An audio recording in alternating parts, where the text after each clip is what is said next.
네, 경제 시그널 시작합니다. 오랜만에 권혁중 평론가님 모셨습니다. 안녕하세요. 네, 안녕하십니까. 요즘 저는 제 주변에 네. 스페이스X 얘기 진짜 많이 하거든요. 맞아요. 어떠세요? 주변에? 저도 이제 네. 많은 분들이 물어보시는데 네. 항상 가장 궁금한 게 이거잖아요. 야, 스페이스X 상장한다던데 나 이거 공부할 수 없냐. 그리고 제일 많이 물어보세요. 날짜까지 또 정해져가지고. 네, 근데 공부 못 하잖아요. 못하죠. 그쵸? 개인들은 사실 할 수가 없는 게 미국 IPO 특성상 대규모 자금을 가지고 가야 됩니다. 근데 사실 개인들이 그만한 자금이 없잖아요. 그렇죠. 그러다 보니까 기관 투자자 중심으로 이제는 공모를 받을 수밖에 없고, 그러다 보니까 개인들이 우리나라 특히 우리나라 개인들이 투자하기에는 직접 투자하기에는 좀 어려운 부분이 있다. 그래서 공모주 청약은 안 되고 일단 관련된 ETF라든지 이런 것들로 이제는 우회해서 이제는 투자할 수밖에 없는 이제 부분이라고 보시면 되겠죠. 그럼 사실 한국 입장에서는 좀 변수가 여러 가지로 생기는 거겠네요. 하나만이 아니니까 ETF 형식으로 사게 된다면? 그렇죠. 근데 보통 이제는 지금 생각하고 있는 ETF가 이제 한 두 가지 정도가 있는데 이 뭐 티커 얘기해도 되나 모르겠는데 뭐 XOR, VR 그다음에 이제는 ROMB 이렇게 있어요. 그래서 티커인데 근데 이게 사실 요 ETF 상품이 어떤 거냐면 그러니까 우주항공 쪽, 또 비상장되는 것도 이제 같이 투자하고 있다 보니까 뭐 수익률이 모르겠습니다. 만약에 상장되고 나면 어떻게 될지 모르겠지만 뭐 그렇게 뭐 좋지는 않거든요, 사실. 그러다 보니까 만약에 내가 ETF 관련된 ETF에 투자한다 그러면 이렇게 볼 수가 있겠고 아니면은 뭐 스페이스X와 관련된 또 미래에셋 그룹이라든지 그렇죠. 아니면은 뭐 밸류체인으로 묶여 있는 기업들 이런 데를 이제 찾아보시는 것도 저는 뭐 나쁘지 않을 것 같다. 하지만 역시나 이게 소문들이 워낙 많고 부정확한 정보들이 많아서 섣불리 접근하기에는 지금 좀 위험하지 않을까 이렇게 보고 있습니다. 거기다가 오픈 AI까지 가을에 상장한다고 하면서 이 둘은 평생 앙숙이 되는 거 아닌가 싶기도 해요. 이젠 증시 싸움일 거잖아요. 그렇죠. 그전에는 사실 이제는 일론 머스크가 오픈 AI의 상장을 막고자 많은 노력을 했으나 이미 아시겠지만 이번에 사실상 패소죠. 그쵸. 그러니까 기한을 넘겼기 때문에. 그러니까 기한은 딱 두 가지였어요. 일단은 공익 신탁 의무 이 부분과 그다음에 부당이익 이 두 가지였는데 이게 인지한으로부터 3년, 그다음에 뭐 부당이익 같은 경우에는 이제 인지한 이후부터 2년 안에 소를 제시해야 되는데 사실상 이게 기간이 지난 거죠, 지금. 그러다 보니까 사실 뭐 법원에서도 뭐 법리적인 논리가 아니라 야, 이미 이제 소를 제기할 이 기간이 지났다 해서 이제 패소한 거잖아요. 그러다 보니까 지금 뭐 오픈 AI 입장에서는 뭐 당장 이제 상장을 해야 되겠다는 이제 마음이 드는 거죠. 그래서 지금 이제 상장 준비를 하고 있고 오픈 AI 입장에서는 지금 아마 9월 달로 지금 목표를 잡고 있고 빠르면 이번 달 22일에 IPO 계획서를 이제는 내일 것으로 지금 알려져 있거든요. 그러다 보니까 지금 시장에서도 아마 오픈 AI도 아마 지금 IPO 작업을 더더욱더 이제 속도를 낼 수 있다 이렇게 보고 있습니다. 그래서 지금 만약에 IPO 신청서를 내게 되면은 또 관심이 갈 수밖에 없죠. 그렇겠죠. 마침 또 스페이스X도 신청서를 내가지고 맞아요. 지금 관심이 많은데 보니까 제대로 주식 싸움을 할 여지인 것 같아요, 둘 다. 그렇죠. 지금 보면은 이제는 결국에는 감정 싸움에서 이제는 실력 싸움으로 지금 가는 거고 결국에는 누가 더 많은 자금을 끌어모으느냐 이게 또 자존심 싸움도 될 수 있겠죠. 그다음에 누가 더 많은 이 자본을 가지고 시설 투자를 할 수 있겠느냐 이것도 이제는 문제가 있는 것 같아요. 그래서 결국에는 세 가지의 제가 봤을 때 쟁점이 좀 있는 것 같다. 첫 번째로는 이제 지배구조 충돌이라는 부분. 원래부터가 사실 이 오픈 AI를 두고 일론 머스크와 샘 올트먼이 부딪힌 거잖아요. 그러다 보니까 아직도 이런 문제들이 남아있어요. 왜냐하면 일론 머스크는 항소하겠다고 얘기했거든요. 그러다 보니까 이런 문제가 첫 번째가 있고 자본 조달 충돌도 원래부터 있었습니다. 이게 어떤 거냐면 아시겠지만 샘 올트먼과 일론 머스크가 처음에 합의했던 거는 비영리로 가겠다는 거잖아요. 근데 이제는 결국엔 상장한다는 얘기는 완벽하게 영리 기업으로 가겠다는 거고 이거에 대한 이제 부분들이 계속적으로 이제 부딪힐 수밖에 없는 거고 그다음에 이제 세 번째로 보면 세계관 충돌인 거죠. 그러니까 일론 머스크가 항상 얘기하는 게 비영리로 가야 된다는 거는 그러니까 정말로 순수한 마음으로 비영리가 아닌 거죠. 왜냐하면 본인이 이미 XAI를 상장하려 계획도 있었고 그 다음에 물론 뭐 스페이스X랑 합병을 했지만 본인도 이제는 이런 AI 산업에 투자할 생각이 있었는데 그러다 보니까 오픈 AI가 비영리 기업으로 남아 있어야 되는데 얘가 먼저 치고 나가니까 당연히 이제 이유는 당연히 니네가 비영리로 남아 있는데 약속 지키지 않았다라는 이유겠지만 네. 속뜻은 역시나 내가 해야 할 일을 얘가 먼저 치고 나가니까 그게 싫은 거죠. 그래서 이제는 이런 충돌이 있어 왔고 이런 충돌은 앞으로도 이제 계속 된다는 거죠. 그래서 결국에는 시장에서는 누가 더 많은 자금을 이제 끌어올 수 있느냐. 왜냐하면 막대한 투자 비용이 들기 때문에 네. 결국에는 이런 AI 시대에서 결국에는 캐펙스라든지 아니면은 이런 시설 투자에 대한 자금력 이게 또 하나의 또 싸움이 될 수 있다. 이런 점에서는 굉장히 우리가 두 눈으로 그러니까 글쎄요, 우리는 재밌을 것 같아요. 약간 동떨어져서 볼 수 있으니까, 예. 그렇죠? 근데 만약에 이제 네. 상장하고 나서 만약에 투자할 여력이 생긴다 그러면 그때야말로 이제는 편나르게 다르겠죠. 우리나라도. 그렇죠. 우리나라 되겠죠. 예. 네. 그래서 이런 것도 이제 관심사다 이렇게 생각해 봅니다. 아마 그래서 이제 뭐 ETF로 하든 뭐 네. 간접적으로 하더라도 투자자들 지금 관심이 많거든요. 근데 맞아요. 이 가치가 어느 정도 되는지 한번 우리 이참에 한번 정의를 해보자라는 차원으로 오늘 준비를 해봤는데 네. 먼저 이제 스페이스X 투자 가치를 위한 약간 기본적인 걸 좀 알고 싶은데 투자 설명서를 갑자기 내기는 했잖아요. 네. 근데 보니까 어떤 내용 굉장히 많더라고요. 네. 기억에 남는 말도 많은데 대략적으로 어떤 내용인지 좀 정리를 하고 넘어갈까요? 네, 일단 티커는 SPCX 이렇게 이제는 정해졌고요. 그다음에 상장 일정은 먼저 이제는 로드쇼는 이제는 6월 4일이고요. 네. 그다음에 공모가 확정은 6월 11일 예상입니다. 상장 목표는 6월 12일 네. 이렇게 이제는 되어 있습니다. 그다음에 이제는 기업 가치는 스페이스X가 한 1조 그다음에 7,500억 달러. 네. 그다음에 조달 목표는 한 750억 달러 정도로 이제는 조달 목표로 하고 있고요. 그러니까 그만큼 자본을 끌어당기겠다. 이렇게 이제 보시면 되겠고.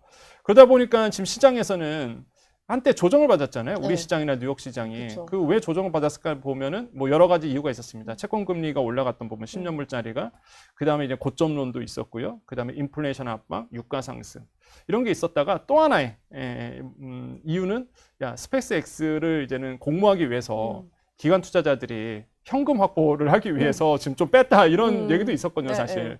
그 정도로 이제는 아마 공모에 막대한 자금이 이제는 모이게 되는 거고, 뭐 시장에서는 과연 제대로 이제는 공모 자금이 모이겠느냐, 이런 어떤 생각도 있고, 지금 뭐 우호적으로 보고 있는 것 같아요. 아무래도 일론 머스크의 프리미엄 있잖아요. 네. 예, 아시겠지만 테슬라가 상장 이후에 1000% 올랐습니다. 그러니까 사실상 뭐 내가 지금 스페이스X에 투자하지 않으면 돈을 못 벌 것 같은 이 포모 현상도 있거든요, 지금. 경험을 했던 분들은 더 하겠죠. 그렇죠. 또? 네. 그러다 보니까 이런 게 붙는 거예요, 지금. 멀티플이 붙다 보니까 지금 포모 현상도 있죠. 그다음에 스페이스X에 대한 미래의 값어치가 있죠. 그다음에 무엇보다 일론 머스크의 프리미엄이 붙어 있죠. 그러니까 아마 공모했을 때 IPO가 상장했을 때 뭐 큰 문제는 없을 거다라는 분들이 이제 대부분인 거고요. 그래서 어떻게든 여기에 끼고 싶은데 네. 예, 사실 우리나라 투자자분들은 끼기는 어려우니까 그러니까요. 예, 일단은 상장한 다음을 이제 보실 수밖에 없는 부분으로 볼 수가 근데 있겠습니다. 상장돼가지고 진짜 많이 지금 기대하는 것만큼 되면은 네. 우회적으로 샀을 때도 분명한 효과가 있을 수도 있죠. 있으니까 네. 관심이 큰 건데 네. 사실 스페이스X 하면 로켓 발사 네. 회사잖아요. 네. 오늘 또 들어오기 전에 보니까 뉴스가 나왔죠. 발사 실패하는 얘기도 나오긴 했는데 이게 근데 점점 보면은 이게 시대를 따라가는 건지 AI 인프라 사업으로 좀 변환하는 느낌도 들거든요. 그래서 지금 이제 스페이스X를 어떻게 봐야 되느냐. 이번에 이제는 IPO 신청서를 본다 그러면 그러니까 매출이 어디서 많이 났느냐를 봐야 되는 거죠. 네. 이제 발사체냐. 그렇지 않았거든요. 그니까요. 예, 스타링크였거든요. 스타링크에서 이제 돈이 캐시카고가 있는 거죠. 돈을 이제는 거기서 벌고 있다 보니까 가입자 수가 1000만 명이 넘어가잖아요. 네. 그러면 일단 시장에서는 그렇게 보고 있는 겁니다. 아, 스페이스X가 우리가 흔히 봤을 때 발사체 기업에서 발사체로 돈을 벌 줄 알았더니만 막상 IPO 신청서를 뜯어보니 지금의 매출 구조가 이렇게 스타링크, 네. 통신 쪽 이런 데서 지금 나오고 있구나. 그렇기 때문에 한편으로는 굉장히 더 긍정적으로 보고 계시는 거죠. 왜 그러냐면 미래 가치에 대한 투자잖아요, 결국엔요. 그렇죠. 이런 기술주에 대한 거는. 근데 얘네가 현금도 벌 수 있는 거예요, 지금. 막상 뜯어보니까 너무 잘 벌어, 그것도. 이거는 좀 생각이 또 달라지는 거죠. 더더욱 끌릴 수밖에 없는. 그치. 예, 그래서 미래에 대한 가치에 플러스 현금 찬출 능력도 확인이 됐기 때문에 그래서 이제는 스페이스X에 대한 투자가 아마 더 이루어질 거라 보고 있고. 근데 이제는 이런 거죠. 아시겠지만 막대한 자금이 들어가잖아요. 그쵸. 예, 아니 이게 달로 쏜대요. 그리고 화성 기지를 구축한대요. 그 다음에 데이터 센터를 만든대요. 그러면 천문학적인 금액이 앞으로 계속 들어간다는 얘기죠. 그러면 금액도 금액인데 시간도 오래 걸리는 시간도 거잖아요. 오래 걸리죠. 또 일론 타임 있잖아요. 그러니까. 일론 타임은 항상 2, 3년 후, 2, 3년 더 걸릴 수도 있습니다. 그러니까요. 그러다 보니까 일론 타임 때문이라도 시간도 상당히 오래 걸리고. 그래서 아마 시장에선 그렇게 보고 있는 것 같아요. 언젠간 되겠지. 언젠간 되는데 내가 지금 일단 초기에 투자 안 하면 그 그쵸. 언젠가 때 돈을 못 보니 내가 지금이라도 들어간다라는 분들이 아마 글로벌 투자자들 다 똑같은 지금 마음이고 블룸버그나 이제는 로이터를 보도 동일하게 말하는 신문들이 굉장히 많습니다. 그래서 그렇게 보도도 되고 있고 그래서 아마 시장에서는 좀 긍정적으로 이제 보고 있다 이렇게 판단해 봅니다. 저는 제일 눈에 띄었던 게 보상 구조. 아, 네. 참 머스크답다 싶기도 했는데 화성 연구 거주지 건설 입 밖으로 꺼내보기도 처음인 것 같아요. 네. 그것도 그렇고 뭐 실패를 해도 절대 물러날 일은 없겠더라고요. 네. 단단하게 잘해놓은 것 같은 천재인가 싶기도 해요. 장점이죠. 네. 네, 그 왜 장점이냐 그러면 리스크가 너무 큰 사업이잖아요. 그렇죠. 근데 그동안 이제 아시겠지만 사실 애플도 그랬잖아요. 예, 스티브 잡스가 한번 나간 적 있었습니다. 그때 왜 나갔어요? 하도 주주들이라든지 막 뭐 얘기하니까 어쩔 수 없이 쫓겨났다가 다시 들어온 거잖아요. 마찬가지죠. 이런 기술주에 대한 투자는 오래 걸릴 수밖에 없습니다. 그러면 그 사이에 얼마나 우여곡절이 있겠어요. 그렇죠. 근데 이제 일론 머스크가 예를 들어서 이런 우여곡절로 인해서 뭐 이탈을 했다 그러면 이 사업은 무너지는 거죠. 예, 그러다 보니까 본인의 이제 미래를 위해서 이 프로젝트의 성공을 위해서 저는 좀 진정성이 느껴졌어요. 오히려. 네, 인간다운. 네. 네. 아 이게 끝까지 가려고 그러면 내가 필요한 거고 그럼 내가 필요하려고 그러면 쫓겨나지 않아야 되는 거고 네. 그럼 의결권을 있는 주식을 내가 더 많이 갖고 있어야 되고 그러다 보니까 85.1% 전체 그러니까요. 거의 다 갖고 있는 거 아니에요? 다 갖고 있죠. 그래서 쫓겨날 일이 없는 거죠. 그래서 이게 보상 구조를 보니까 일단 조건을 충족한다. 그러니까 화성 정착과 우주 데이터 센터 이런 조건에 충족한다 그러면 클래스 B 초의결권 주식을 갖기로 돼 있습니다. 여기 조사를 보니까 그렇게 돼 있더라고요. 그래서 이게 85.1%고요. 그러다 보니까 뭐 쫓겨날 일은 전혀 없다라고 보시면 되겠고 장점은 아까 말씀드린 것처럼 확실하게 이 프로젝트를 밀고 들어갈 수 있는 힘이 있다라는 거. 하지만 오래 걸린다라는 거. 그렇기 때문에 항상 따져보시고 체크를 하셔야 됩니다. 그 또 변수 있는 것 같아요. 네. 늘 테슬라든 뭐든 머스크는 이 사업도 사업이지만 본인의 이슈에 따라서 증시가 엄청나게 또 오르락내리락 하잖아요. 네. 이 새 사업이 이제 새 상장이 시작됐을 때는 머스크가 앞으로 어떻게 행보하느냐도 계좌와 직결될 것 같다는 생각이 들어요. 그러니까 사실 회사도 회사지만 이 개인의 이슈에 따라서 엄청 변수도 많지 않을까요? 그렇죠. 이게 그래서 그런 얘기하죠. 일론 머스크의 프리미엄과 일론 머스크의 디스카운트 이런 얘기를 합니다. 말씀 주신 게 정확히 짚어주셨는데 그 예를 들어서 이제는 도지 수장이 됐었을 때 그때 얼마나 얘기가 많이 났습니까? 그때 난리도 아니었죠. 그래서 테슬라 주가 이거 더 갖고 있어야 되냐 아니면 팔아야 되냐. 그러니까 일론 머스크의 이렇게 뭐 의결권 85.1%를 가지고 있는 게 이렇게 장점도 되지만은 또 한편으로 말씀 주신 것처럼 정책 리스크라든지 뭐 일론 머스크의 이제 디스카운트가 작용된다 그러면 오히려 더 주가가 흔들릴 가능성이 있다라는 거예요. 그런데 우리가 경험칙으로 본다 그러면 지금까지 테슬라를 투자하신 분들, 물론 뭐 주가가 요즘 안 좋지만은 테슬라에 투자하신 분들의 경험칙에 의하면 믿을만 하다는 거죠. 어차피 올랐다는 거고 시간은 걸리나 얘는 분명히 해낸다는 거예요. 아시겠죠? 로보택시라든지. 그렇죠. 물론 로보택시 너무 오래 걸리고는 있습니다. 기대만큼 일론 머스크가 얘기한 것만큼 아직 성과는 나와주긴 않고 있지만 그래도 하고는 있잖아요. 일단 방향성은 그대로예요. 테스트는 하고 있고 오스틴에서. 그러다 보니까 이렇게 언젠가는 된다는 거죠. 그러다 보니까 그런 부분에서 아마 프리미엄을 주고 있지 않을까 이렇게 보고 있습니다. 스페이스 X라는 회사는 알아요. 무슨 회사인지 아는데 이제 우리가 한번 짚어보기 위해서 역사를 어떻게 시작된 회사인 거예요? 그러니까 일론 머스크가 아시겠지만 페이팔 창업주잖아요. 그러니까 페이팔에 매각하고 나서 그 자금을 가지고 이제는 야심찬 꿈을 발표합니다. 화성 얘기도 그때 나왔고 비행체를 만들겠다라고 얘기를 했거든요. 그래서 막대한 자금을 쏟아냈죠. 그런데 이 두 가지 사건으로 인해서 많은 분들이 이거 되겠다라고 생각하는 사건이 있었어요. 그게 첫 번째가 본다 그러면 팰컨 1 성공입니다. 이게 2008년도에 있었죠. 그 다음에 이제 나사와의 이제는 화물 수송 계약. 요 두 가지 일로 인해서 현실 가능하다는 게 이제는 밝혀진 거예요. 그래서 그때부터 막대한 자금이 이제 투입되기 시작한 거고. 그래서 시장에서는 이 스페이스 X를 굉장히 높게 치는 이유는요. 딱 하나입니다. 성공했다. 이게 불가능한 것 같은데 일론 머스크가 해냈다라는 거예요. 그럼 앞으로도 더더욱 해나갈 분명히 기회가 있을 거다라고 보고 있기 때문에 그러면서 이제 성장한 회사가 바로 스페이스 X고 그다음에 아시겠지만은 이제는 XAI와 이제 합병을 했습니다. 이런 점을 봤을 때 아까도 말씀드린 것처럼 뭐 AI 산업도 이제 같이 접목이 되다 보니까 충분히 성장 가능성이 높다라고 이제 판단할 수밖에 없는 거죠. 또 한 가지가 이제 초기 투자였을 때인데 그 당시에 이제 피터 틸이죠. 그래서 페이팔 공동 창업자인데 이분이 또 막대한 자금을 투자했고 그러면서 사실상 자본이 투자되면서 성장했던 기업이다 보니까 저는 뭐 지금 스페이스 X에 대한 우호적인 분위기가 그래서 이제 만들어졌다. 얼마나 흔들렸습니까? 뭐 이거 말도 안 맞아요. 된다. 무슨 화성이냐, 꿈깨라. 없는 소리다. 예, 그런 있음에도 불구하고 일론 머스크는 꿋꿋이 지켜냈거든요. 그거를 실력으로 또 입증해 줬고 아시겠지만은 비행체, 그다음에 재활용할 수 있는 비행체가 이제는 다시 왔었을 때. 네. 엄청 환호를 했잖아요. 그러니까 해낸 거잖아요, 사실상 불가능한 일을. 그러다 보니까 이런 점에서 이제 프리미엄을 줄 수밖에 없는 구조고, 그래서 결국에는 스페이스 X는 아까 말씀드린 것처럼 일론 머스크의 회사다. 일론 머스크로 맞아요. 인한 회사다. 네. 이게 지금 프리미엄을 받을 수밖에 없는 구조다. 이렇게 좀 평가를 해보겠습니다. 그러면 영원한 앙수. 네. 오픈 AI로 넘어가 보려고 하는데 가을에 상장 목표예요. 이제 변수들을 법적 리스크가 어느 정도 이제 해소가 깨끗이 되면서 요때다 싶어서 이제 신청을 했을 것 같기는 한데 보니까 제일 강력한 경쟁사죠. 엔트로픽도 네. 상장을 또 예고하고 있어서 네. 이게 오픈 AI 입장에서는 만만치 않을 것 같아요. 그렇죠. 이게 지금 시장에서 오픈 AI가 갖고 있는 숙제가 있다 이런 얘기를 해요. 어떤 숙제냐 그러면 가입자 수 많죠. 네. 근데 돈을 버냐 이거예요. 그러니까 그게 가장 네. 지금 우려되는 부분이죠. 가장 우려되는 부분이죠. 그래서 이제는 분명히 이제 상장을 하게 되는데 오픈 AI도 그럼 이제는 공모주 청약을 했을 때에 과연 이 부분을 어떻게 해소시킬 수 있느냐. 이게 가장 중요하고요. 엔스로픽 같은 경우에는 굉장히 시장에서 우호적으로 보고 있는 게 얘는 B2B입니다. 그렇죠. 그러니까 기업 상대로 해서 매출이 되게 잘 나오거든요.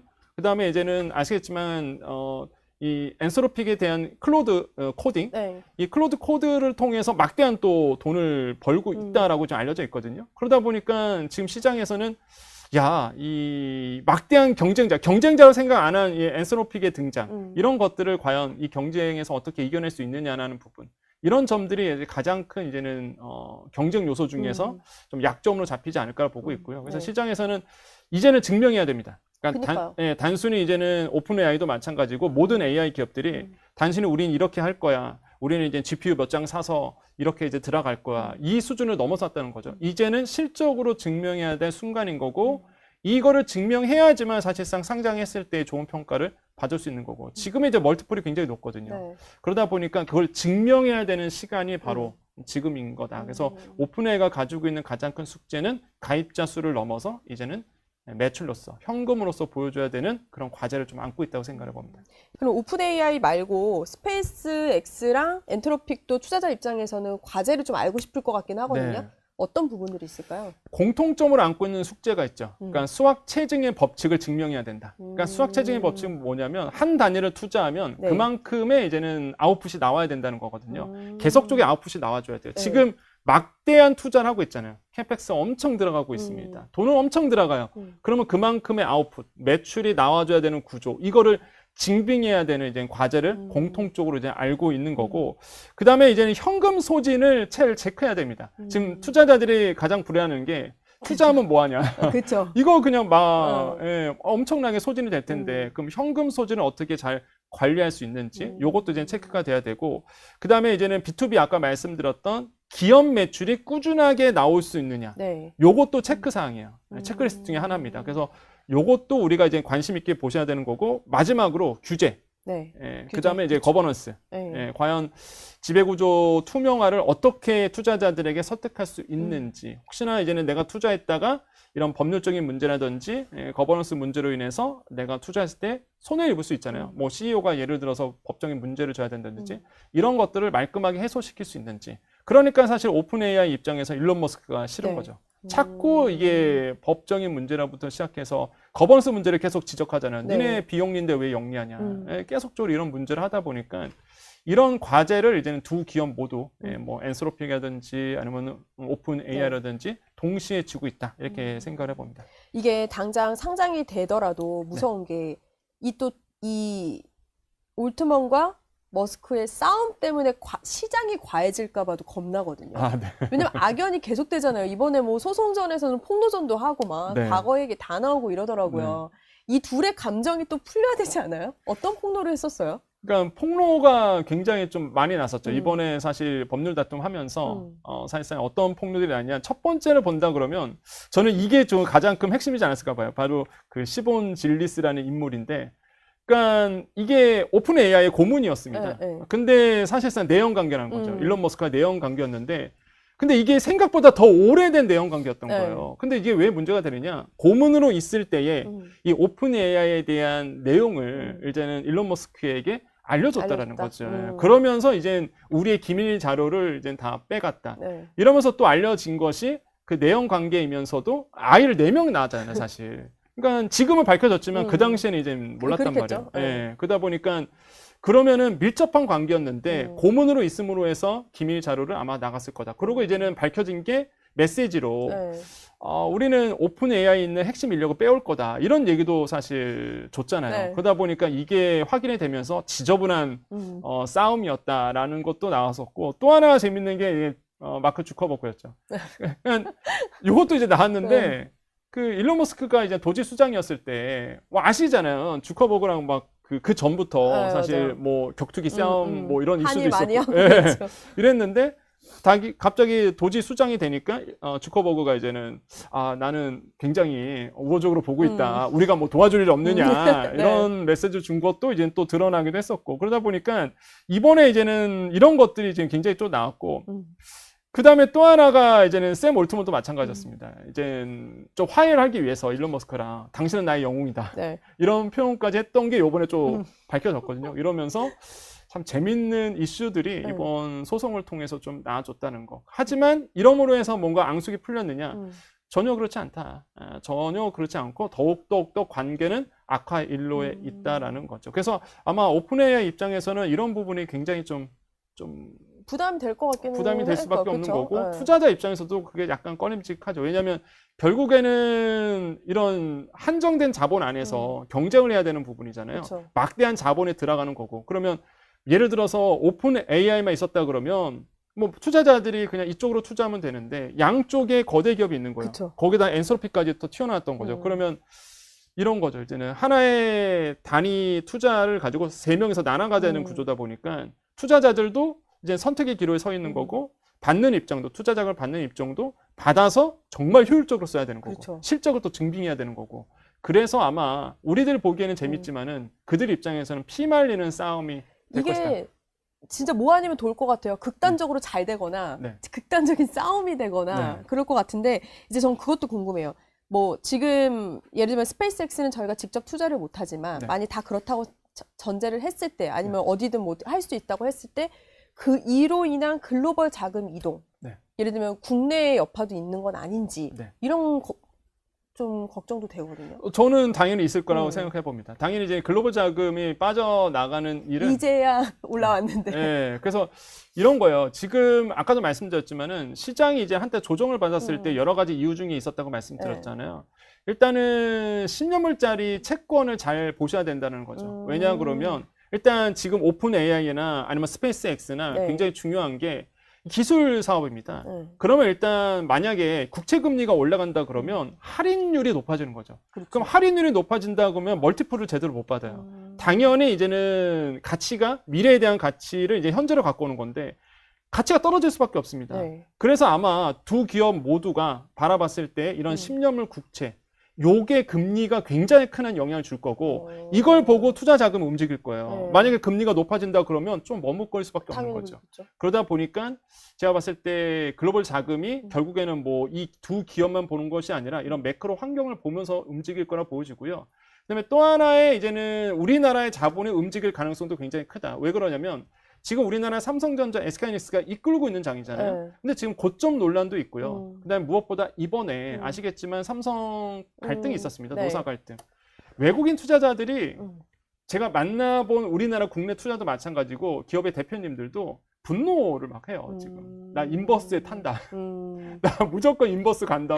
이런 얘기를 많이 하신단 말이에요. 그게 뭐 삼성전자에 대해서 주가가 떨어질 거야. 이 투자의 개념이 아니라 무조건 하락 배팅해서 낮춰주겠다는 거예요. 본때를 보여줘야 된다.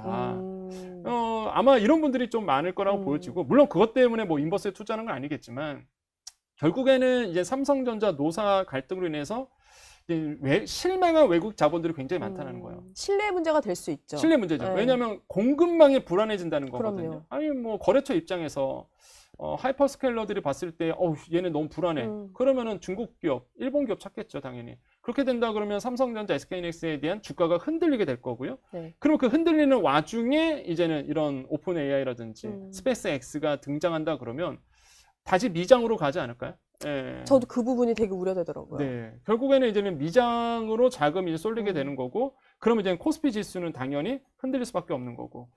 이 블룸버그가 어제 날짜로 네. 기사를 냈는데, 우리나라에서 그 상장사 네. 증시를 봤을 때 기술주가 52%라고 진단했거든요. 그러니까 거기에는 SK하이닉스와 삼성전자죠. 그러니까 네. 우리나라의 코스피 상장사 중에 52%가 기술주예요, 다. 흔들리면 지수 팍 내려갑니다. 당연히 내려갈 수밖에 없고. 그러면은 ETF 상품 투자하셨던 분, 지수 추종 ETF라든지 아니면은 또 반도체 ETF 투자하신 분들은 쭉쭉쭉쭉 내려가거든요. 그러면 그 당시에 보이는 이제는 미장에 눈이 보일 수밖에 없는 거고, 이제는 다 왔다. 국장은 여기까지다. 생각하시면 자금이 또 미장으로 다 미국 증시로 이제는 쏠리게 될 수밖에 없다. 그리고 지금 이제는 만약에 생각해 보십시오. 전쟁 끝납니다. 예를 들어서 이란과의 뭐 갈등이 해소가 네. 됐고 유가도 이제 내려갈 거고 그러면 과연 어디가 또 각광을 받을까 본다 그러면 기술주밖에 없거든요. 그렇겠죠. 그렇게 된다 그러면 역시나 지금 이런 AI 산업이 포진되어 있는 미국 종목에 이제 관심이 가질 수밖에 없다는 거죠. 그래서 아마 많은 분들이 대기하고 있지 않을까 저는 생각해요. 예, 이제는 삼성전자, SK하이닉스에서 돈 벌었으니 이제 전쟁 끝나고 나고 유가 떨어지고 채권 금리 내려가고 이렇게 조건이 이제 갖춰진다 그러면 난 다시 한번 미장으로 가겠다라는 분들이 좀 점점 더 많아지지 않을까 저는 그렇게 보고 있습니다. 그러니까 머스크 올트만도 그렇고 삼성전자 하이닉스도 그렇고 이제는 어쨌든 가치는 알았으니까 네. 신뢰의 문제가 가장 신경 써야 될 네. 부분인 것 같기는 네. 해요. 그렇죠? 네, 맞습니다. 이게 결국에는 투자자들의 마음을 누가 사로잡느냐라는 건데, 근데 우리 이제 삼성전자가 좀 불리한 부분은 이번에 아까 노사 문제로 좀 네. 신뢰에 대한 문제를 줬잖아요. 근데 왜 불리하냐면 이런 우리는 그러니까 실망을 줬는데 미국의 같은 경우에는 워낙 굴지의 CEO들이 있다 보니까 이런 거에 대한 프리미엄을 계속 준단 말이에요. 그러니까 오픈 AI라든지 뭐 아니면은 뭐 스페이스 X라든지 굴지의 CEO들이 있습니다. 그게 얼굴값을 한다, 이게 프리미엄을 주는 거거든요. 그러다 보니까 강력한 리더십 이런 거에 대해서 이제는 메리트가 있는 건데 우리나라 삼성전자 이번에 이제는 파업 이슈를 통해서 그 이재용 회장이 전면에 나서지는 않았거든요, 일단. 그러다 보니까 과연 그 리더십에 대한 의구점이 지금 좀 시장에 남아 있어요, 사실상. 그래서 사과로도 조금 모자랐던라고 생각하는 거네요. 네, 공항에 왔을 때 그렇죠. 사과했던 부분이 그 갖고는 안 됐었다. 그래서 강력한 뭔가 리더십을 보여주길 원했는데 결국에는 일단 물론 자사주로 합의가 됐지만 그래도 일단 노조의 입장을 많이 들어줬던 부분이다 보니까 이러에 대한 어떤 실망감도 어느 정도 지금 시장에서는 있거든요. 그래서 이런 점을 좀 해소해야 되는 부분. 결국에는 CEO에 대한 리스크도 있겠지만은 CEO 프리미엄을 어떻게 챙겨갈 것인가에 대한 부분도 우리가 좀 신경 써야 되는 부분이다. 이렇게 생각을 해봅니다. 알겠습니다. 이제 진짜 싸움 같기는 해요. 네, 맞습니다. 미중도 그렇고 그 네. 회사 간도 그렇고 이제 또 어떻게 될지 또 네. 향방을 가려보면서 다시 한번 또 모시도록 하겠습니다. 지금까지 권혁중 경제평론가였습니다. 고맙습니다. 네, 감사합니다.